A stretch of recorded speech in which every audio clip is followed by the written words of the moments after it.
Hello everyone, कैसे हैं आप? I think we all are very well and very energetic. Yes बेटा, today we are going to start our class 11 subject maths topic, our favourite topic straight line in 2D, two dimension, okay, which is belongs to our 10th chapter of our NCERT book. And in this topic today we will discuss some important questions of our NCERT book.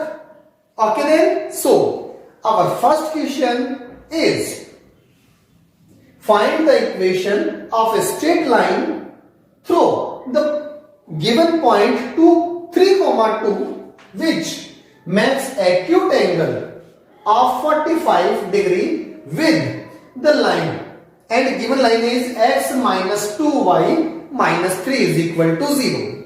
But what is the condition of in this question? I explain with a ray diagram. Okay, so according to question, listen, this is our required line which is passing through a given point 3, 2, and this is given line x minus 2y minus 3 is equal to 0, and angle between them 45 degree. Is that clear? तो हमारे को इस line का equation calculate करना है. So for this, first of all, let slope of required line be m. हमने ये m suppose कर लिया. Then equation of line passing through given point 3, 2 is y minus y1 is equal to m x minus x1. Condition से use ले ली. Then we get mx minus y minus 3m plus 2 is equal to 0. Okay बेटा, तो ये तो हमारे पास required line की equation find out हो गई. बट हमें कैलकुलेट करना है value of m. After that putting the value of m here, and we will get our equation of required line. Okay beta, so now slope of given line. अब हमने क्या किया, इस given line का slope भी calculate कर लिया with the help of, as we know, m is equal to minus coefficient of x upon coefficient of y. What is coefficient of x? 1. And what is coefficient of y? minus 2. So minus 1 upon minus 2, it is half, 1 by 2. तो ये हमारे पास m आ गया. इसका slope हमने m suppose कर रखा है. And as we know, angle between two lines, if theta, then tan theta is equal to m1 minus m2 upon 1 plus m1 m2. Condition use ले लेंगे. तो मैंने ये कंडीशन यूज ली और यहाँ पे m1 की जगह m पुट किया और m2 की जगह हाफ 1 by 2 पुट किया कंडीशन में. देन एंड थीटा की जगह क्या कर दिया हमने, 45 पुट कर दिया. tan 45 will be 1. अब इसको जो आप कैलकुलेट करेंगे, सोल्व करेंगे, देखो बेटा यहां जो हमारे पास कंडीशन है, ये मॉडुलस में अपने पास कैलकुलेट होता है. और मॉडुलस को जब हम लोग एलिमिनेट करते हैं तो हमारे पास यहाँ क्या यूज आता है, प्लस माइनस यूज आता है. सो m की हमारे पास 2 वैल्यूज फाइंड आउट होंगी, -1/3 और 3. Is that clear? तो जब हमारे पास m की वैल्यू कैलकुलेट हो गई तो हम लोग क्या करेंगे, इस m की वैल्यू को इस इक्वेशन में पुट कर देंगे. बट अब मैंने यहाँ पे ओनली -1/3 m की जो वैल्यू है -1/3 ये पुट की है. Okay, similarly you can put m is equal to 3 in this condition also. Then listen, हमने यहां पे सोल्व किया. अब सोल्व करेंगे तो हमारे पास इक्वेशन एक तो आ जाएगी हमारे पास. जब हम लोग m is equal to -1/3 put करेंगे तो इक्वेशन आएगी x plus 3y is equal to 9. और जब आप लोग इसमें m is equal to 3 put करेंगे, then you will get the equation of line as 3x minus y is equal to 7. Is that clear beta? It is also a important question. बेटा conditions, question में जो conditions given है उनको अगर हम लोग follow करेंगे तो इजीली हम लोग आंसर को अप्रोच कर पाएंगे। Okay then, now I am taking another most important question.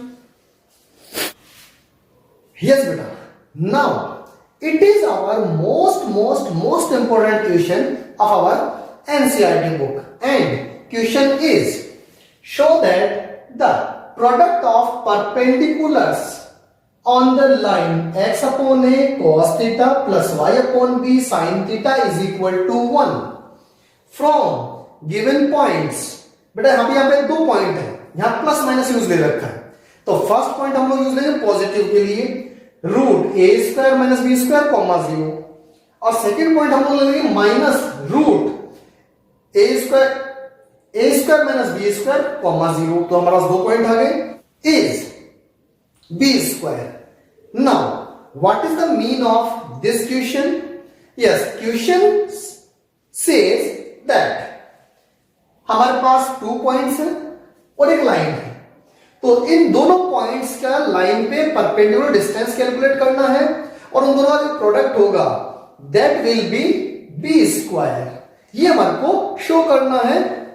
Okay then, so for that solution given line is x upon a cos theta plus y upon b sin theta is equal to 1।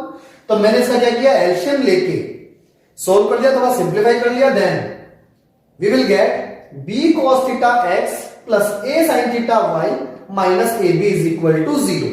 Okay, अब ये हमारे पास एक simple सी line हो गई, ax plus by plus c is equal to 0 वाली condition में।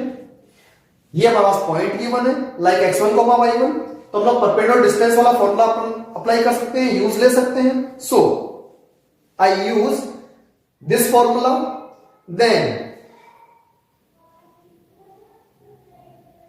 putting the value of x and y first in square root a square minus b square comma 0 like this। यहां पे a x की value हो गई और y क्या हो गया, हमारे पास 0 हो गया। सिमिलरली अनदर परपेंडिकुलर डिस्टेंस के लिए हम लोग यहां पे नेगेटिव वाला साइन यूज लेंगे, तो minus in square root a square minus b square x को रिप्लेस कर देंगे, और यहां पे अगेन y क्या हो जाएगा, 0 हो जाएगा, तो y वाली टर्म तो 0 हो गई, and in square root coefficient of x square and coefficient of y square. Okay then, तो ये हमारा सिंपल सा कंडीशन आ जाएगी। अब केवल इसको हमारे को सिंप्लीफाई करना है पहले, और इनका प्रोडक्ट करना है। ओके देन बेटा, so after solution of this we will get in square root a square minus b square into b cos theta minus ab। Denominator as it is अपने को रखना है। सेम केस इधर है, ये 0 टर्म हो गई और दोनों टर्म ये हमारे पास बच गई। अब बेटा देखो, यहां से अगर हम लोग चाहें तो माइनस कॉमन भी ले सकते हैं, इज दैट क्लियर? तो आप माइनस कॉमन भी ले सकते हैं। जैसे हम लोग यहां से माइनस कॉमन लेंगे, then it is a plus b and it is a minus b. तो हमारे पास जब इनको हम लोग प्रोडक्ट यूज लेंगे p1 into p2, then a minus b into a plus b is equal to a square minus b square, और ये दोनों टर्म सेम है, तो इनका स्क्वायर रूट जो है वो कैंसिल आउट हो जाएगा, एलिमिनेट हो जाएगा, then we will get in denominator b square cos square theta plus a square sin square theta. Okay, ये मल्टीप्लिकेशन हो गया। इधर हमारे पास क्या होगा, a square minus b square means first term का स्क्वायर किया हमने, इधर रूट एलिमिनेट हो जाएगा, and b cos theta whole square हो जाएगा, and here a square b square. अब देखो बेटा, यहां दोनों इन दोनों टर्म्स में से can we take common b square, so यहां हमने b स्क्वायर कॉमन ले लिया।